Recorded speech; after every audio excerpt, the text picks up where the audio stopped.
Hi friends, welcome to மா kitchen. இன்னைக்கு yellow pumpkin கல்கண்டு தேன் வச்சு ஒரு பொங்கல் எப்படி பண்ணுறதுன்னு பார்க்கலாம் வாங்க. அதுக்கு நான் சின்ன சைஸ் ஒரு பம்கின் துண்டு எடுத்து வச்சுருக்குறேங்க. இது துருவி போட்டுடலாம். நல்லா வாஷ் பண்ணிவிட்டு இந்த ஸ்கின் எல்லாம் ரிமூவ் பண்ணிவிட்டு இந்த எல்லோ கலர் மட்டும் எடுத்துடலாம்.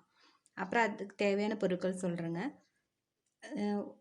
ஒரு கப்பு பச்சரிசி எடுத்துருக்குறேங்க. இது பொங்கல் செய்கிற பச்சரிசி தான்.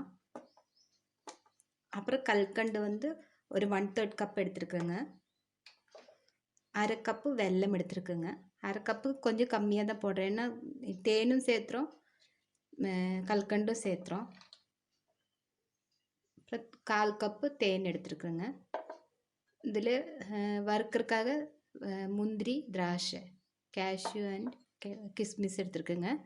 அப்புறம் நெய் ஒரு டேபிள் ஸ்பூன் வேணும்.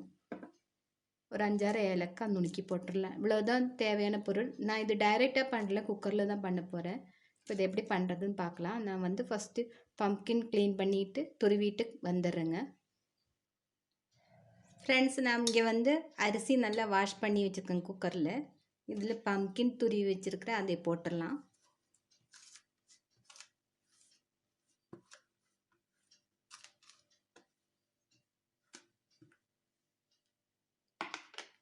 இதில் இப்போ 3 கப்பு தண்ணி ஊற்ற போகிறேங்க.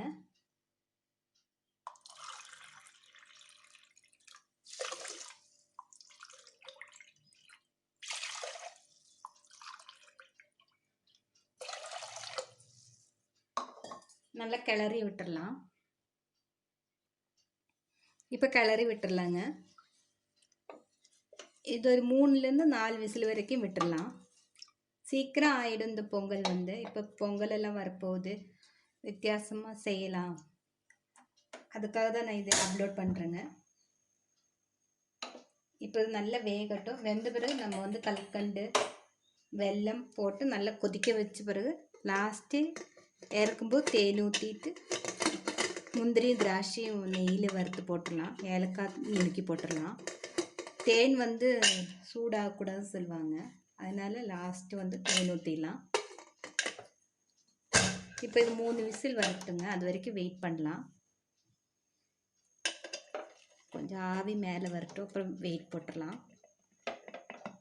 கொஞ்சம் டைட்டு தான் இது. இப்போ இது 3 விசில் வரட்டும், அது வரைக்கும் வெயிட் பண்ணலாங்க.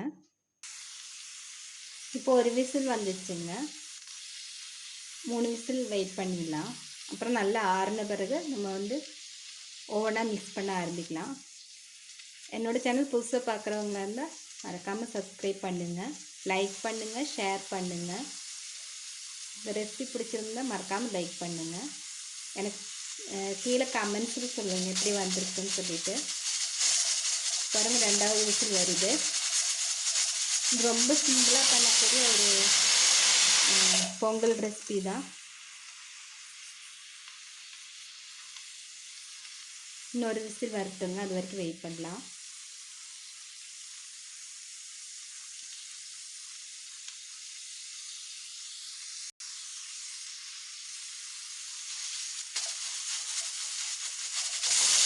பாருங்க, 3 விசில் வந்துச்சு. நான் அடுப்பை அணைச்சிட்றேன். இது இனி ஆறட்டுங்க. இது அந்த ப்ரெஷரெல்லாம் அடங்கின பிறகு நம்ம மிக்ஸ் பண்ண ஆரம்பிக்கலாம். ஃப்ரெண்ட்ஸ், இப்போ ப்ரெஷரெல்லாம் அடங்கிடுச்சுங்க. இதை எடுத்து பார்க்கலாம்.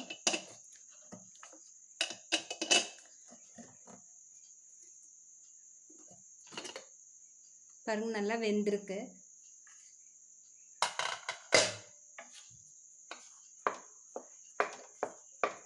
நல்லா உடச்சி விட்டுடலாம்.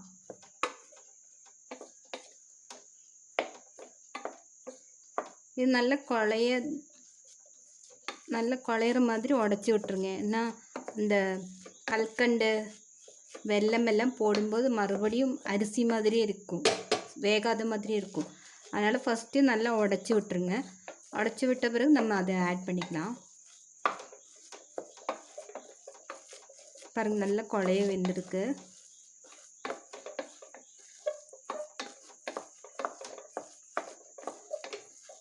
ஒவ்வொரு குக்கரில் நல்லா சீக்கிரம் வெந்துருங்க.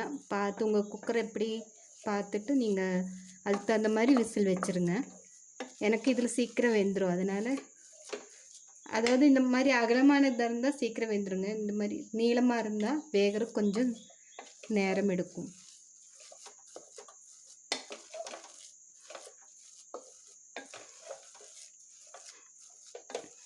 நல்லா உடச்சி விட்டுடலாம்.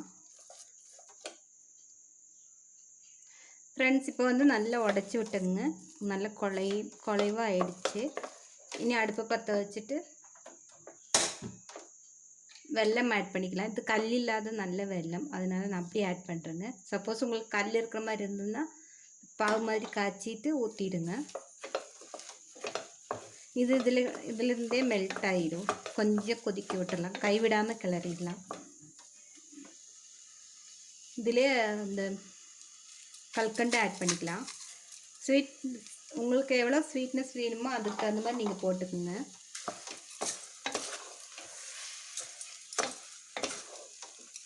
இந்த சூட்லேயே மெல்ட் ஆகிடுங்க எல்லாமே.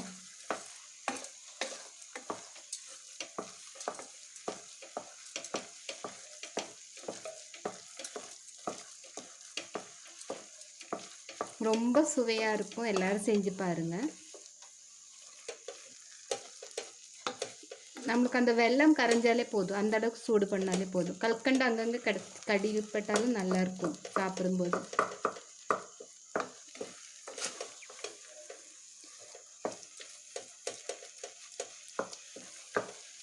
இந்த ஒரு 2-3 நிமிஷம் இப்படி கிளறி விட்டுடலாம்.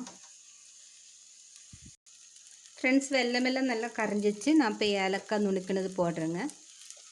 ஒரு 5-6 ஏலக்காய் நுணுக்கினது.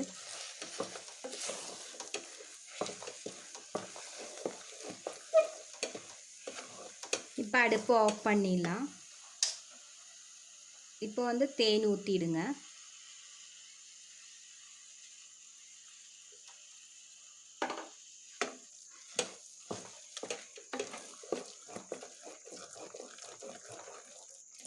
இந்த நெய்யில் வந்து நம்ம வந்து திராட்சை, முந்திரி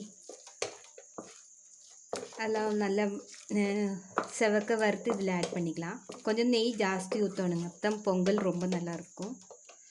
இப்போ நான் வறுக்கும்போது காமிக்கிறேன். ஃப்ரெண்ட்ஸ், நான் ஒரு கரண்டி வச்சுருக்குறேங்க. இதில் நெய் ஊற்றிடலாம், கொஞ்சம் ஜாஸ்தியாகவே ஊற்றிடலாம்.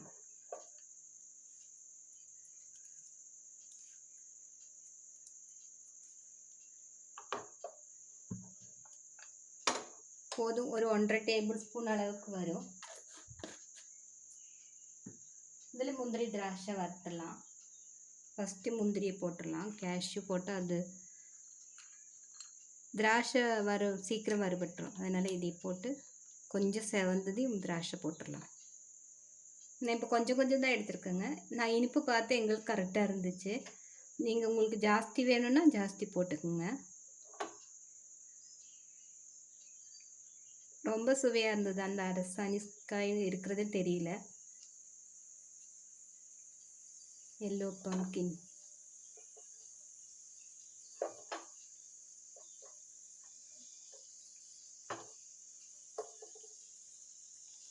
இப்போ இது வறுபட்டுருச்சுங்க. நம்ம வந்து திராட்சை போட்டுடலாம்.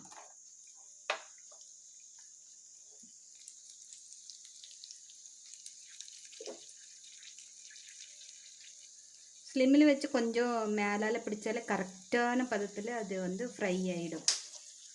பாருங்கள், கரெக்டாக ஆகிடுச்சு. இப்போ இதை ஆட் பண்ணிக்கலாம்.